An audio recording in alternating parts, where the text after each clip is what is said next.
오늘 성경 본문의 말씀은 우리가 장례식장에서 자주 듣던 말씀입니다. 장례식장에서 자주 설교되어지는데요.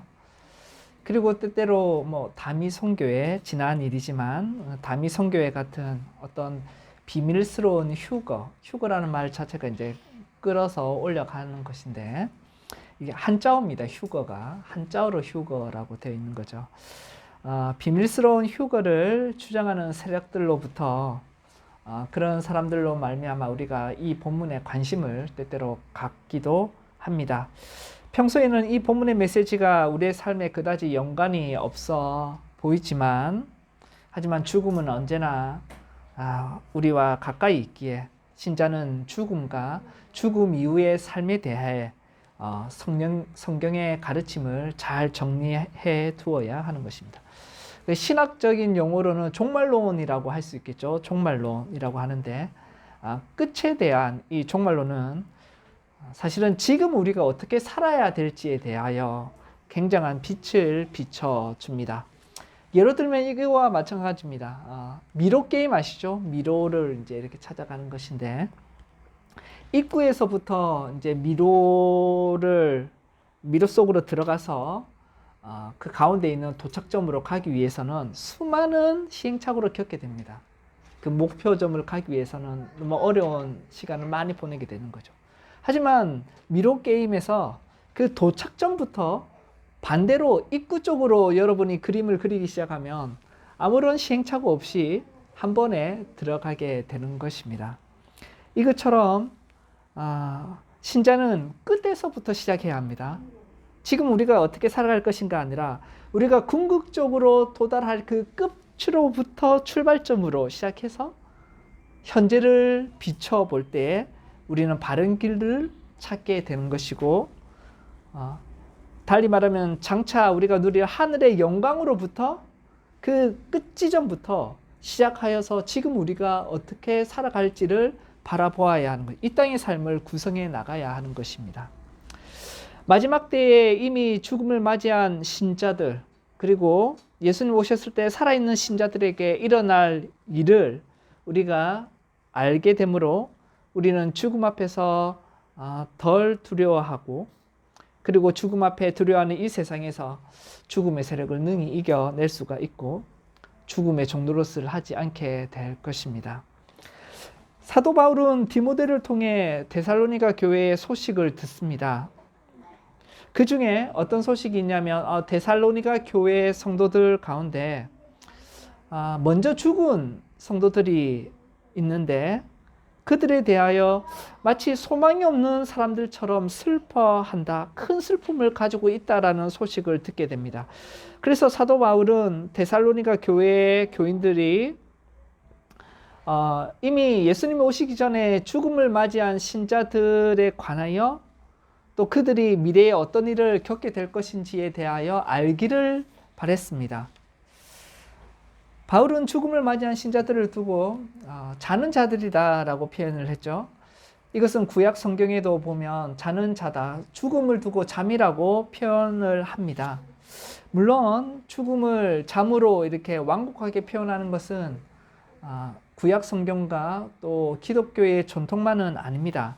당시 그리스 로마 시대에도 일반적인 표현이었습니다. 그러니까 한국에도 누가 죽었어요 라고 말하지 않고 그 죽음을 둘러 표현하는 것이 많이 있죠. 돌아가셨습니다. 다시 어느 곳으로 돌아가셨다, 별세하셨다, 세상과 이별하셨다, 소천하셨다, 이런 말이 있죠. 소천하셨다라는 것은 이제 교회의 영향이 있는 것인데, 그 가운데 일반 사람들도 쓰는 것이 영면하셨다라는 말이 있습니다. 여러분 많이 들어보셨을 겁니다. 영면하였다라는 말은 영원히 잠들었다라는 것이에요. 영원히 잠드는 것입니다. 그래서 영원히 잠드는 것은 잠을 자면 영원히 자는 거기 때문에 소망이 없습니다. 인간은 죽음에 영원히 잠들어 있다, 이렇게 생각하는 것이죠. 그리스 로마 당시에도, 그 시대에도 이제 사도 바울이 편지를 쓰고 있는 이때에도 죽음을 잠들었다라고 표현할 때 그냥 소망 없이 잠을 자는 것을 나타냅니다. 당시에 발견된 이제 묘비에 쓰인 글들만 보아도 인간이 직면한 어떤 절망을 잘 표현하고 있습니다. 고대 헬라 시대에 아주 대중적인 묘비명이 있었는데 이렇게 되어 있습니다. 나는 존재하지 않았다. 이제 비석에 이렇게 적혀 있는 거죠. 나는 존재하지 않았다. 나는 존재했다. 그리고 나는 존재하지 않는다. 나는 아무런 신경을 쓰지 않는다. 이렇게 되어 있는 것이죠. 그래서 그들에게 이건 너무나도 유명한 말입니다. 그래서 약자로 그냥 비석에 박혀 있었답니다. 그래서 나는 존재하지 않다가 그냥 존재했고 또 존재하지 않게 되었고 나는 아무런 신경 쓰지 않는다라는 거죠. 왜냐하면 아무런 소망도 없고 그냥 인생이 그렇다라는 생각을 많이 가지고 있었습니다. 소망이 없는 자들이죠. 하지만 바울은 죽음을 맞이한 성도들을 두고 잠자는 자들이다라고 표현했는데 이때는 영면하는 것이 절대 아니겠죠. 영원히 잠든다라는 말이 아닙니다. 소망 없이 영원히 잠들어 있다라는 것이 아니라 바울과 기독교회에서 잠자는 자들이다라고 표현할 때는 다시 깨어날 소망을 품고 있습니다. 잠들었다라고 할 때 심을 나타내기도 하지만 또한 다시 깨어날 소망을 품고 있는 것이죠. 다시 깨어난다라는 것은 부활을 나타냅니다. 하지만 여러분 우리가 이 표현을 생각할 때 영혼 수면설을 생각해서는 안 됩니다. 무슨 말이냐면 사람이 이제 죽고 나면 육신은 이 땅에서 썩고 영혼은 어딘가에 잠들어 있다라는 거예요. 그러니까 부활할 때까지 그냥 잠들어 있다가 예수님 오실 때 그때 영혼이 깨어난다라는 것이 영혼 수면설인데 성경은 죽은 자들의 영혼이 죽은 자들을 두고 잠잔다라고 표현을 하지만 그 영혼이 잠들어 있다라고 그렇게 말하지는 않습니다. 이 땅에서는 잠들어 있는 것처럼 잠든 것이지만 어떻게 그 영혼은 하나님께로 끌어올려 가고 그리고 그곳에서 하나님과 함께 생동 있게 활동하고 움직입니다. 그게 이제 살아있는 것이죠. 영혼이. 그래서 우리가 다음 주에 좀 더 자세하게 다룰 것 같고요. 우리의 영혼은 주님과 함께 활동하고 이 땅의 육신은 쉬는 것입니다. 부활할 때까지 영혼이 잠들어 있다라는 영혼 수면설은 성경의 가르침이 아닙니다. 우리가 오해해서는 안 됩니다. 데살로니가 교회는 먼저 죽은 신자들을 두고 왜 그토록 깊이 슬퍼했을까요? 왜 교회 교인들은 먼저 죽은 신자들을 두고 그렇게 슬퍼했을까요? 여러 가지 가능성이 있는데 몇 가지를 말하자면 먼저는 사도 바울이 데살로니가 교회에 한 6개월 정도 길어봤자 6개월 사역했기 때문에 그들에게 복음을 전하면서 예수님의 부활은 가르쳤겠지만 미처 예수님을 믿는 신자들의 부활은 가르치지 못한 것이 아닌가 이렇게 이제 생각하는 사람들도 있습니다. 하지만 그 가능성 좀 낮은 것 같아요. 분명히 사도 바울은 예수님의 부활을 가르치면서 또 예수님 안에 있는 신자의 부활도 가르쳤지 않았을까라고 생각합니다. 그리고 또 어떤 이들은 생각하기로 데살로니가 교회 성도들이 우리처럼 부활을 배우긴 배웠지만 이론적으로 배운 것이죠. 머릿속에만 있지만 막상 사랑하는 사람들이 교회 안에서 죽음을 맞이하였을 때 실제 누가 죽었을 때는 너무나도 엄청난 슬픔에 휩싸여서 부활의 소망을 잊어버린다고 보는 것입니다. 그러니까 머리로만 믿는 그 부활을 가슴으로 받아들이지 못하고 실제로 눈앞에서 사랑하는 사람을 잃고 그 사람의 시신이 부패하고 그리고 땅에 묻히고 하는 모습을 볼 때에 부활을 진심으로 믿지 못한 것이 아닌가 그렇게 추측하기도 합니다. 또 다른 이유는 뭐냐면 이것이 여러 학자들이 굉장히 좀 강한 이유다라고 생각하는데 예수님이 오셨을 때에 그때 분명히 살아있는 사람들이 있을 거 아닙니까? 예수님이 오셨을 때 미리 죽었던 사람들 신자와 그리고 예수님 오셨을 때 살아있는 신자의 그 누리는 영광이 다르다라고 그렇게 오해했을 가능성이 크다라는 것입니다.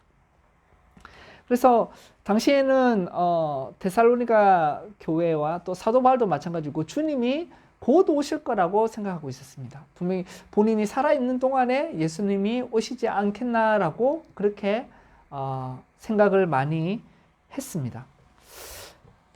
근데 그 신앙생활 하는 사람들 가운데 예수님이 이제 곧 오실 것인데 안타깝게도 그 예수님 오시기 전에 죽은 것이죠.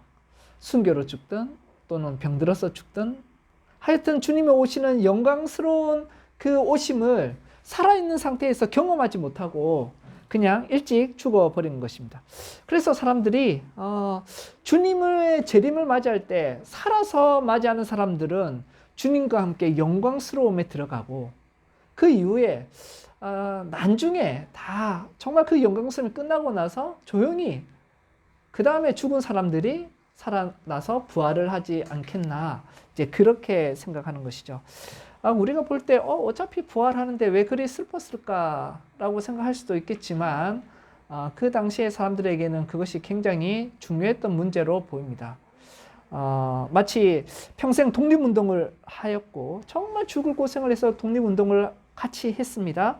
광복의 소식을 들었습니다. 이제는 조국으로 돌아가서 영광스러운 환영회에도 참석하고 독립운동에 대한 그 기여의 훈장도 받고 명예롭게 좀 편안하게 그 살아갈 시간을 보내야 될 텐데 이제 귀국 전에 죽은 것이죠. 맛난 음식도 먹지 못하고 평생을 고생만 하다가 어떤 보답과 대접을 받지 못하고 그 영광의 참여에 참여하지 못했을 때 그 안타까움을 우리가 생각할 수도 있습니다. 노벨상도 마찬가지죠. 노벨상도 오랫동안의 영향을 미쳤다가 그 사람들에게 큰 유익을 주고 인류에 큰 유익을 준 상태에서 살아있어야지 노벨상을 받을 수 있다고 합니다. 근데 살아있지 못하면 그 노벨상을 받지 못하는 것이죠. 그래서 가장 좋은 영광의 순간을 누리지 못할까봐 교인들이 안타까워한 것입니다. 예, 이걸 두고 뒤에 보면 사도 바울이 계속해서 끊임없이 먼저 죽은 사람이 먼저 부활의 영광에 참여하고 그 다음에 우리가 참여한다는 것을 계속해서 강조를 합니다. 그래서 많은 성경학자들이 이 부분을 이렇게 생각하기도 합니다. 우리가 뭐 구체적인 이유는 분명히 알 수 없겠지만 분명한 것은 그들이 매우 슬퍼했다라는 것입니다. 매우 슬퍼했다. 그리고 그 모습은 바울이 듣기에는 마치 죽은 신자들을 다시 만날 소망이 없는 것처럼 슬퍼했습니다. 예수님 오시기 전에 죽은 사람들은 소망이 없다. 이렇게 보이는 것처럼 슬퍼했다라는 것입니다. 바울은 소망이 없는 사람처럼 슬퍼하기를 원치 않았습니다. 여러분, 바울이 성도가 슬퍼해서는 안 된다라는 말을 하고 있는 것은 아닙니다. 슬퍼할 수 있습니다. 그리스도인은 죽음 앞에서 슬퍼할 때에 이것은 부활에 대한 믿음이 없다라는 것을 나타내는 것이 아니라 오히려 큰 사랑이 있음을 나타내는 것이죠. 그래서 이 소망이 없는 사람들처럼 슬퍼하지 않기를 원한다라는 이 바울의 말씀을 오해해서는 안 됩니다. 슬퍼해서는 안 된다라는 것이 아니라 그래, 부활의 믿음을 가진 사람은 슬퍼하면 안 되지. 그 말은 아닙니다. 슬퍼합니다. 왜냐하면 우리는 더욱 사랑하기 때문에 그런 것이죠. 그래서 사도 바울은 소망 가운데서 슬퍼하라라고 합니다. 예수님이 나사로의 죽음 앞에서 우셨다라는 것을 기억하십시오. 로마서에서도 우는 자들과 함께 울라고 말씀하십니다. 우리는 소망 없이 슬퍼하는 것이 아니라 소망 가운데 슬퍼합니다. 주님 안에서 잠든 자들을 우리는 너무나 사랑하기 때문에 소망 가운데서 슬퍼합니다. 그러면 어떤 소망입니까? 그 소망이라는 것은 부활 때에 다시 만날 수 있다라는 것입니다. 예수님이 다시 오실 때에 살아있는 자들이든 예수님이 오실 때 살아있는 신자들이든 아니면 이미 죽은 신자들이든 아무런 차별이 없습니다. 동일하게 하나님 나라와 영광에 이르게 된다라는 것이 소망의 내용입니다. 사도 바울은 그 근거를 두 가지로 말하고 있습니다. 그냥 우리는 만날 수 있어 이렇게 말하는 것이 아니라 그 근거를 두 가지를 말하는데 우리의 믿음은 든든한 근거가 있는 것이죠. 첫 번째 근거는 뭐냐면 14절에 나타납니다. 교회가 믿고 고백하는 예수님의 부활입니다. 제가 한번 14절을 읽겠습니다. 우리가 예수께서 죽었다가 다시 살아나심을 믿을진데 이와 같이 예수 안에서 자는 자들도 하나님이 그와 함께 데리고 오시리라. 우리가 믿는다라는 것이죠. 첫 번째 근거는 사도 바울이 우리가 예수님께서 죽으셨다가 다시 살아나셨음을 믿기 때문에, 우리가 믿기 때문에 우리는 죽은 자들에 대한 소망을 가질 수 있다라고 말합니다. 우리가 믿는다. 예.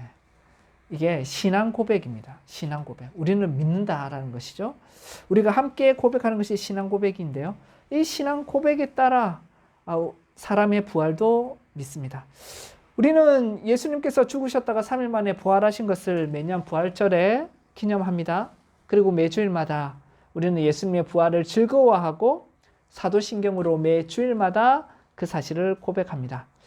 초기 교회, 초기 그리스도인들은 안식일은 토요일에 예배한 것이 아니라 일요일에 예배한 이유도 몇 가지 이유가 있겠지만 그 중에 하나도 바로 매주일 주님이 부활하신 날을 기념하는 것입니다. 매주일이 부활주일입니다.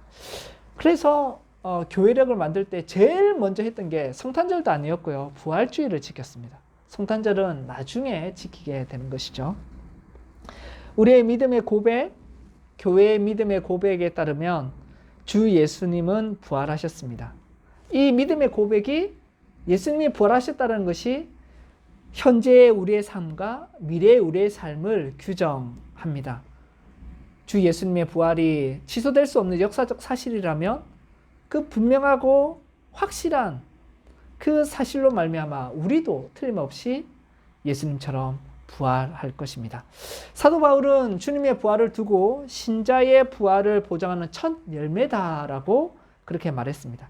고린도전서 15장 20절에서 23절에 보면 예수님께서 죽은 자들 가운데 살아나셔서 잠든 사람들의 첫 열매가 되셨다라고 강조합니다.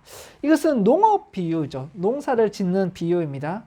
저희 집 앞에 보면 골목길에 이웃집에 모가 나무가 있습니다. 모가나무가 있습니다. 모가나무. 그게 모가나무에 열매가 하나 딱 열리면 우리는 압니다. 이렇게 한 개 열렸네? 첫 열매가 열면 계속해서 모가가 열리겠구나라는 것을 확신할 수 있습니다. 모가가 열리지 사과가 열릴 것을 기대하지 않습니다. 첫 열매에 따라 그 첫 열매에 따라 우리는 추수하게 되는 것입니다. 첫 포도가 열리면 줄줄이 포도가 열매를 맺어 농부는 기쁨으로 추수의 날을 기대할 수가 있는 것이죠. 참 사람으로 오신 하나님이시자 참 사람으로 오신 그 사람이신 예수님이 죽으셨다가 모든 인간이 죽는 그 죽으셨다가 모든 인간을 대표해서 첫 번째로 살아나셨습니다. 죽음을 이기신 것이죠. 이제 예수 그리스도 안에서 죽은 자는 다시 살아날 것임을 우리는 압니다. 예수님의 부활이 확실한 증표이고 그러므로 우리도 분명히 살아납니다. 사도 바울은 이어서 두 번째 근거를 말하는데 우리 예수님의 부활에 대한 신앙 고백뿐만 아니라 예수님의 말씀을 가지고 부활할 때에 어떤 일이 벌어질지를 좀 더 자세한 정보를 알려주는 것입니다. 예수님의 말씀입니다. 15절부터 17절을 제가 한번 읽겠습니다. 우리가 주의 말씀으로 너희에게 이것을 말하노니 주께서 강림하실 때까지 우리 살아남아 있는 자도 자는 자보다 결코 앞서지 못하리라. 주께서 호령과 천사장의 소리와 하나님의 나팔 소리로 친히 하늘로부터 강림하시리니 그리스도 안에서 죽은 자들이 먼저 일어나고 그 후에 우리가 살아남은 자들도 그들과 함께 구름 속으로 끌어올려 공중에서 주를 영접하게 하시리니 그리하여 우리가 항상 주와 함께 있으리라. 사도 바울이 주의 말씀으로 너에게 이걸 말한다라고 할 때 예수님의 말씀을 직접 인용한다기보다는 복음서에 나타난 예수님의 종말에 대한 가르침들을 요약 정리하여서 말하고 있는 것입니다. 예수님께서 마태복음 24장과 25장에 종말에 대한 많은 말씀들을 해주셨습니다. 그 내용들을 사도 바울이 지금 요약 정리하여서 알려주고 있는 것이죠. 예수님의 말씀의 전반적인 내용은 이렇습니다. 주 예수님이 다시 이 땅에 최후의 심판을 하시기 위하여 왕으로 오실 때의 모습은 바로 우주적인 사건입니다. 우주적인 것입니다. 우주적이라는 말은 누가 뭐 조용하게 살짝 이단들이 말하듯이 비밀스럽게 예수님이 오시는 게 아니라 이거는 우주적입니다. 온 세상이 다 알게 되고 엄청난 변화를 나타냅니다. 우리가 지금 이제 사도 바울이 알려준 예수님이 오실 때에 대한 묘사들을 우리가 볼 것인데, 유의해야 될 것은 뭐냐면 하나님이 이루시는 일들은 인간의 언어로 다 표현할 수가 없다라는 것입니다. 이것은 분명히 있을 일이지만 여러분 지금 사도 바울이 이야기하는 것을 구체적인 모습을 너무 문자적으로 세밀하게 이해하려고 해서는 오류에 빠지게 됩니다. 우리가 어떤 사실을 다 표현할 수 없을 때 시적인 표현을 많이 쓰기도 합니다. 예를 들면 하나님의 나팔이 이제 곧 있을 것인데요. 설명해 드릴 텐데, 하나님의 나팔 소리가 들린다 했을 때 이걸 문자적으로 나팔로만 본다면, 나팔로 볼 수도 있겠지만 오직 나팔로만 본다면 사실은 하나님이 나타내고자 하는 풍성함을 놓치게 됩니다. 예를 들면 트럼펫도 아니고 색소폰도 아니고 인간이 부는 그 나팔, 그거를 하나님이 나팔 소리만 난다, 다른 어떤 웅장한 그런 소리가 아니라 나팔 소리만 난다라고 할 때는 조금 사실은 말씀이 전하고자 하는 그 의미를 놓치기 쉽습니다. 예를 들면요, 여러분 스코틀랜드의 종교개혁자 존 낙스가 있는데 그 사람을 두고 별명이 하나님의 나팔수입니다. 그러면 하나님의 나팔수다라고 할 때 문자적으로만 생각하면 뭐가 됩니까? 나팔을 들고 항상 나팔을 불었다라고 생각하는데, 그게 아니라 하나님의 나팔수다라고 하는 말은 그가 설교 말씀을 통해서 잠들어 있던 교회를 깨웠다라는 의미죠. 예, 그렇게 봐야 합니다. 그래서 지금 드리는 말씀은 예수님의 재림의 묘사를 문자 그대로만 본다면, 문자 그대로 볼 수도 있겠지만 그렇게만 본다면 오히려 풍성한 의미를 놓칠 수가 있습니다. 여러분 천지창조도 마찬가지죠. 천지창조, 하나님이 이루시는 놀라운 일들인데 그것을 인간의 언어로 표시하면 많은 부분을 사실은 표현하지 못하는 부분이 있기 때문에 문자 그대로만 본다면 오히려 신비롭고 광대함, 그 놀라운 일들을 1%도 담아내지 못한다는 것을 기억하십시오. 마찬가지로 종말의 때도 마찬가지입니다. 자, 한번 봅시다. 그럼 주님께서 오실 때 먼저 주님께서 호령하신다라고 합니다. 호령한다. 호령이라는 것은 이제 크게 외쳐서 부르는 것인데, 어떤 선박에서 이제 출항을 할 때 선장이 선원들에게 내리는 명령과 같이 뭐 닻을 올려라 뭐 이런 호령이겠죠. 장군이 이제 전쟁터에서 부대에게 이렇게 돌진하라 이렇게 하는 어떤 호령, 그런 것을 주님이 친히 명령을 내리신다라는 것입니다. 주님의 호령은 무엇일까요? 분명히 죽은 자들에게 일어나라, 부활하라라고 명령하시는 것입니다. 온 세상에 퍼질 것입니다. 모든 사람이 들을 것입니다. 온 세상에 울려 퍼질 때 그 호령과 함께 천사장의 소리가 있고 하나님의 나팔 소리가 온 천지에 울릴 것입니다. 한번 상상해 보십시오, 여러분. 하나님의 호령과 우리 예수님의 호령, 천사장의 소리, 그리고 하나님의 나팔 소리가 온 천지에 울립니다. 나팔 소리는 구약에서부터 항상 사용되었는데 그 나팔 소리의 기능은 뭐냐면 하나님의 구원의 소식을 알리는 것입니다. 하나님의 구원의 소식을 알리는 것. 온 천하가 들을 것입니다. 조용히 예수님은 오시지 않습니다. 이게 예수님의 오심은 눈에 보이는 것이고 모든 인간의 눈에 보일 것이고 그 다음에 모든 사람의 귀에 들릴 것이고 장엄한 우주적 대사건일 것입니다. 주님의 호령과 천사장의 소리, 하나님의 나팔 소리와 함께 예수님이 하늘에서 오실 때에 먼저는 인류의 역사 가운데 죽었던 신자들이 모두 부활합니다.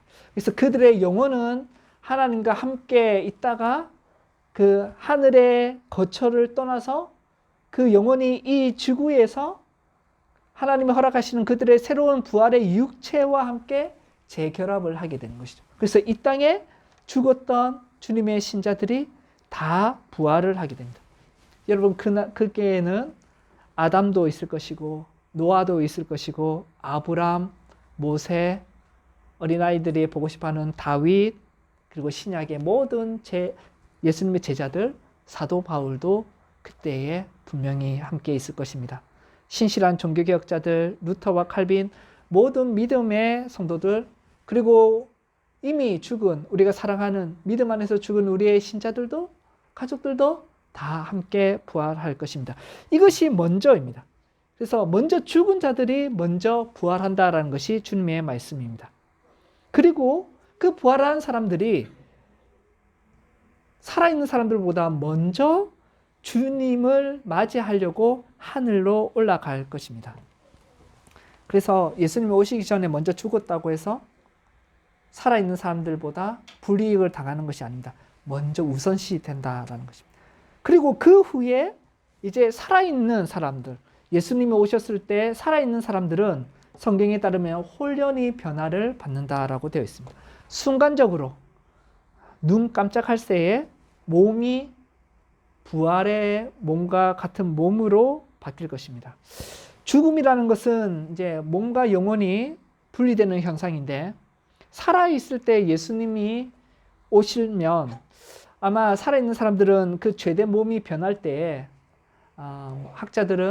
신학자들은 아마 죽음과 비슷한 어떤 경험을 하지 않을까라고 추측하기는 합니다. 살아있는 사람들은 부활의 몸과 같은 몸을 입는 어떤 분명한 변화를 순간적으로 경험합니다. 그리고 나서 그들도 하늘로 올라갑니다. 공중에서 모든 부활한 사람과 그리고 변화를 입은 사람들, 부활한 사람들은 이미 죽었던 신자들이고, 변화를 입는 사람들은 살아있는 사람들입니다. 그 사람들이 왕이신 주님을 영접하려고 하늘로 올라갑니다. 17절에 보면 구름 속으로 끌려 올려 공중에서 주를 영접하게 하시리니라고. 그래서 끌려 올려간다라고 하는 것이 이제 한자어로 표현했을 때 휴거입니다. 휴거라는 말인데, 여러분 공중에서 주를 영접한다라는 것이 사실 더 중요합니다. 예수님이 이제 다시 오시는 것을 두고 헬라어로 파루시아라고 말합니다. 파루시아. 이 말씀 들어봤습니까? 파루시아. 예수님의 파루시아. 근데 이 파루시아라는 말은 뭐냐면 신학적인 용어만을 나타내는 것이 아니라 고대 헬라 당시에 왕들이 이제 로마 황제가 이제 여러 그 로마 제국에 있는 도시들을 방문을 하지 않겠습니까? 황제가 방문을 할 때에 그것을 파루시아라고 부릅니다. 파루시아. 그것을 성경에서 예수님의 파루시아라고 말한다면 바로 예수님이 정말 온 세상의 만왕의 왕으로서 자신의 도시에 방문하는 것이죠. 자, 황제가 파루시아를 할 때에, 도시를 방문할 때에, 왕으로서 방문할 때, 그러면 그 도시에 있는 사람들은 멍하니 기다리지 않습니다. 대표단들을 꾸리고, 그래서 황제가 오른 것을 배웅하러 갑니다. 그것이 바로 아판테시아라는 헬라어인데, 이것이 지금 공중에서 우리가 주를 영접한다라고 할 때 그 영접이 아판테시아입니다. 그래서 황제가 도시에 방문할 때에 미리 나가서 황제를 영접하는 것, 이게 특별한 용어입니다. 그것을 사용하고 있는 것이죠. 예를 들면 여러분, 사도 바울이 1차, 2차, 3차 전도 여행을 마치고 마지막에 로마에 복음을 전하기 위해서 여러 죽을 고비를 넘겨 이탈리아 반도에 도착합니다.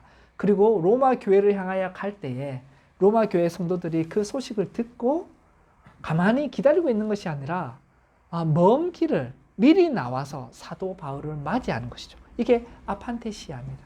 그래서 이것은 그 당시에 너무나도 귀한 사람이 올 때에는 나가서 영접하는 것이 당연한 것이죠.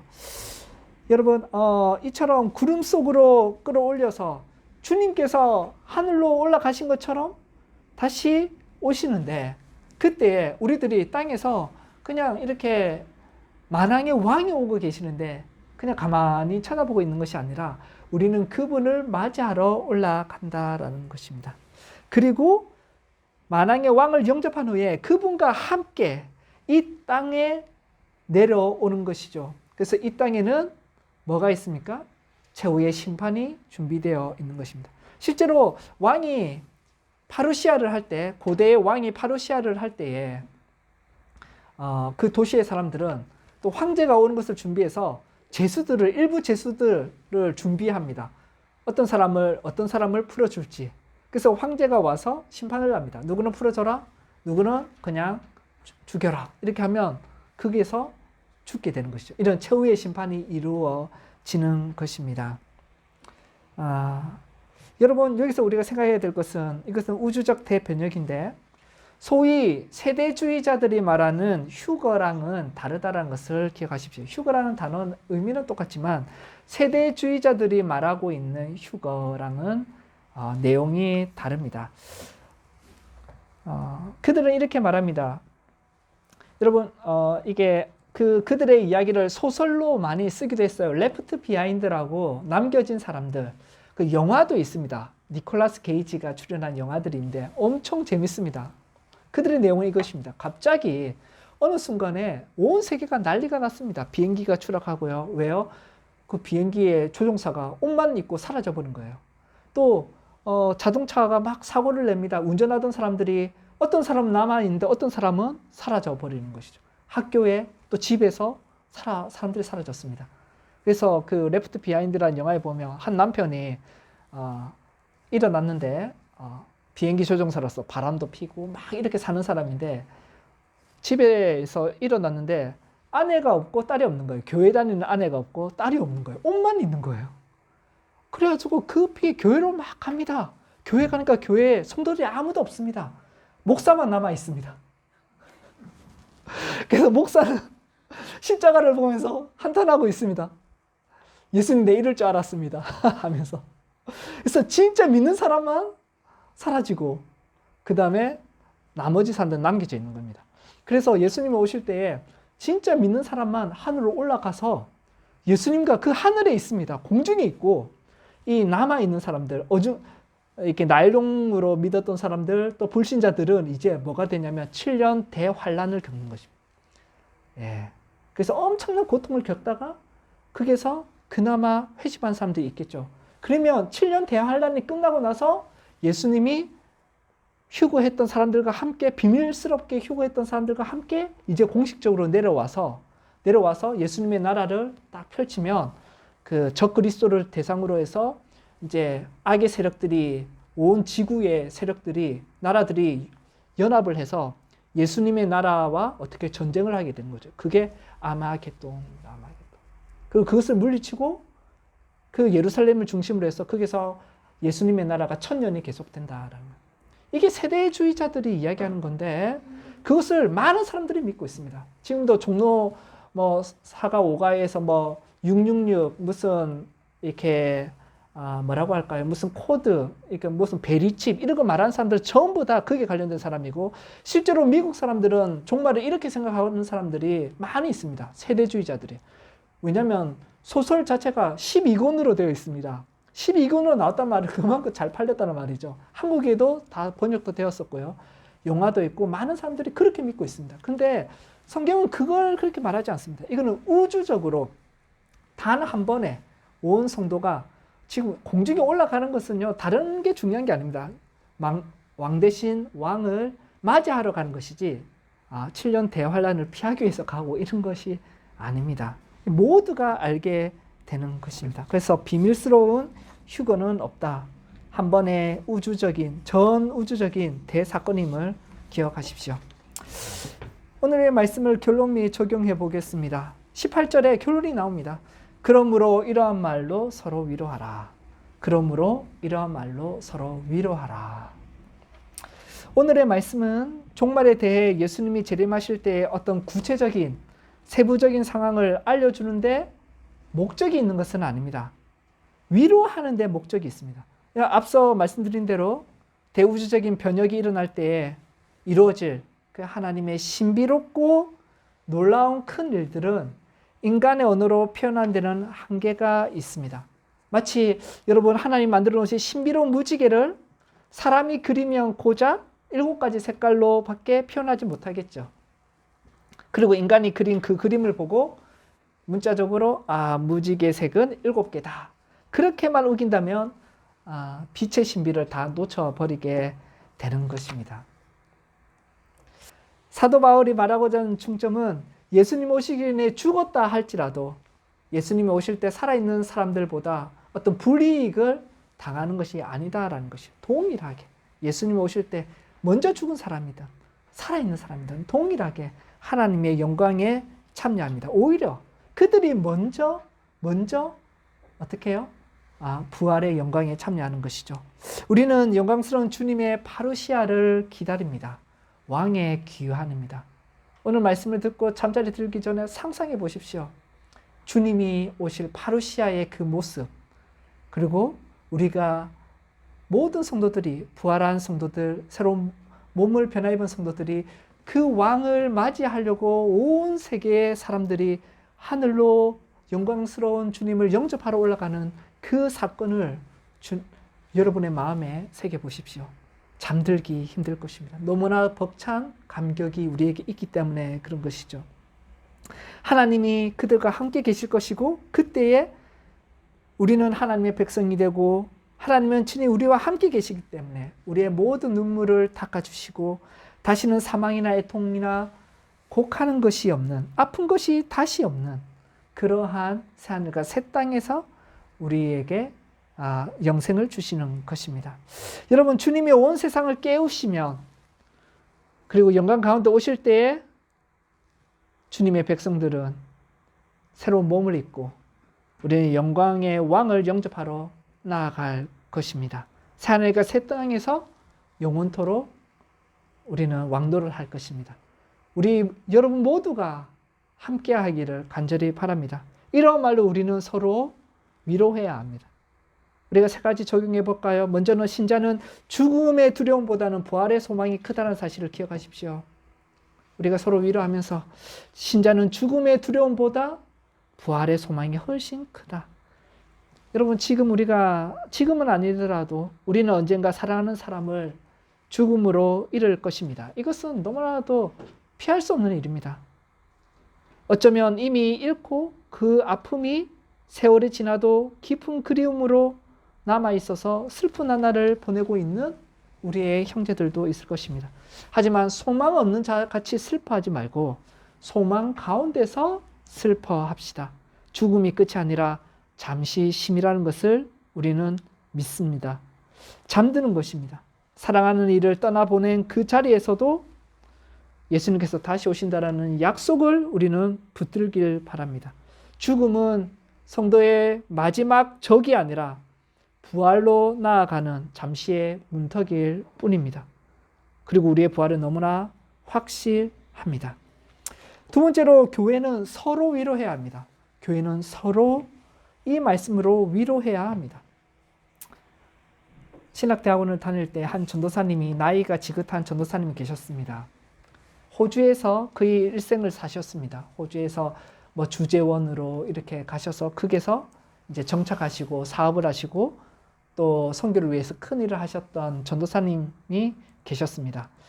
근데 이분이 그렇게 호주에서 살다가 이제 암이 발병해서 투병을 하신 것이죠. 그래서 그 가운데 깨달음이 있어가지고 한국에 와서 신학 공부를 하게 되신 것입니다. 나머지 일생을 하나님께 드리겠다라고 해서 그분과 제가 같은 기숙사를 썼습니다. 근데 얼마 뒤에 그분은 결국 암이 재발하였고 투병하시다가 주님의 품으로 가셨습니다. 샘물 호스피스에 계셨는데 마지막으로 신학대학원 동기들이랑 다 만나러 갔습니다. 근데 마지막 인사를 하는데 이야기를 나누다가 이제 마지막 인사를 합니다. 집에 가야 되니까요. 그분이 한 일주일 안 남았다는 얘기를 듣고 동기들이 모였거든요. 그러니까 사람을 만났는데 이 사람과의 만남이 마지막이다라는 걸 알고 마지막 이야기를 하는 것은 굉장한 뭐랄까요, 쉽지 않은 일이었습니다. 무슨 얘기를 할까 할 때 대부분이 하는 말은 딱 한 가지입니다. 천국에서 우리가 다시 만납시다. 천국에서 다시 만납시다. 교회는 이 말로 서로 위로하는 공동체가 되어야 됩니다. 우리가 이 말 외에는 죽음 앞에 위로는 없습니다. 장례식장에서도, 질병의 자리에서도, 성도의 입에서 나와야 할 말은 우리는 다시 만날 것입니다. 우리 주 예수님의 파루시아, 만왕의 왕으로 이 땅에 오실 때 우리는 그 영광스러운 환영과 영접에 참여하며 부활의 몸을 입고 우리는 기쁨으로 온 세상을 향하여 기쁨의 찬송을 부르고 새하늘과 새 땅에서 더 이상의 이별이 없고 아픔이 없고 슬픔이 없는 그 영원한 생명을 누린다라는 것입니다. 여러분, 아픔과 슬픔이 너무나 많습니다. 죽음이 우리를 항상 비참하게 만듭니다. 그러나 주님의 파루시아와 주님의 재림과 그 구름 속에 끌어올려 공중에서 주를 영접하게 될 그 놀라운 그 순간을 우리가 기억하며, 그리고 나서 우리가 영원히 주와 함께 있으리라 라는 그 말씀을 마음에 새기며 서로를 위로합시다. 함께 고백하는 신앙 고백으로, 그리고 예수님의 말씀으로 우리는 서로 위로하며 이 땅을 살아가시길 바랍니다. 아멘.